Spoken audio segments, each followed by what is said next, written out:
రీసెంట్గా ఢిల్లీలో దైనిక్ భాస్కర్ అనే ఒక పేపర్కి సంబంధించిన వాళ్ళు, ఆ జర్నలిస్ట్ ఆయన ఒక సర్వే అనేది చేసి ఒక స్టింగ్ ఆపరేషన్ లాగా పనిచేసి ఒక ఆవిడని పట్టుకోవడం జరిగింది. ఆవిడ యూజువల్లీ కొంతమంది మెన్ని టార్గెట్ చేసి వాళ్ళపైన ఫాల్స్ పోక్సో కేసులు, రేప్ కేసులు ఫైల్ చేయించి వాళ్ళ దగ్గర నుంచి డబ్బు రాబట్టుకొని ఆ డబ్బు ఇవ్వకపోతే మేము కేసు ప్రొసీడ్ అవుతాము, లేదు మీరు డబ్బు ఇచ్చారు అని అంటే కేసు విత్డ్రా చేసుకుంటాము అనేది ఒక పెద్ద ర్యాకెట్ అనేది నడుస్తోంది.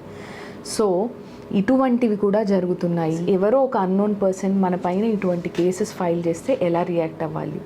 డబ్బు వాళ్ళకి ఇవ్వాలా? నో, పానిక్ అవ్వకండి. వెంటనే పోలీస్ స్టేషన్ అప్రోచ్ అవ్వండి, ఒక అడ్వకేట్ని అప్రోచ్ అవ్వండి, how to deal with the situation అని తెలుసుకోండి. అంతేగాని భయభ్రాంతులకు గురై డబ్బు మాత్రం పోగొట్టుకోకండి. ఇది కొత్త కైండ్ ఆఫ్ టాక్టిక్స్ యూజ్ చేస్తున్నారు. Please be aware of it.